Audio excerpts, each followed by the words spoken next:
Isang Pangasinense rank 5 sa October 2024 Electronics Engineer Board Exam. Naritong report.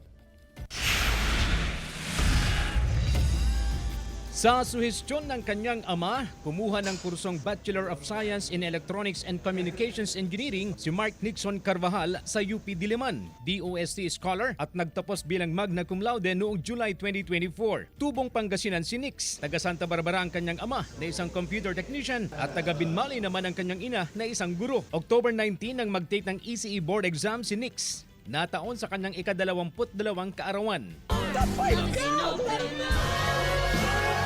October 29 nang matanggap ni Nix ang pinakamahalagang regalo sa kanyang kaarawan, ang kanyang pagpasa sa board exam. At hindi lang pumasa, may bonus pa. Top 5 ka, Nix, top 5 ka, Nix. Parang, di ko talaga in-expect. So, parang na-speechless na lang talaga ako nun. And thank God na lang po talaga. Taos puso ang pasasalamat ni Nix sa Panginoon, sa kanyang magulang at buong pamilya sa lahat ng suportang ibinigay sa kanya. Sila raw ang kanyang gabay sa lahat ng kanyang desisyon sa buhay. Ang sikreto raw sa kanyang tagumpay, Surround yourself with the right people. I can't say na I'll be here without first and foremost yung family ko. hindi raw maipaliwanag ng ina ni Nix nang malaman ang tagumpay ng anak. Sumigaw siya bigla. Nandyan anak mo, Carvajal Nixon, nasa number 5, sabi niya. Pagka yung excitement mo, naghalo na.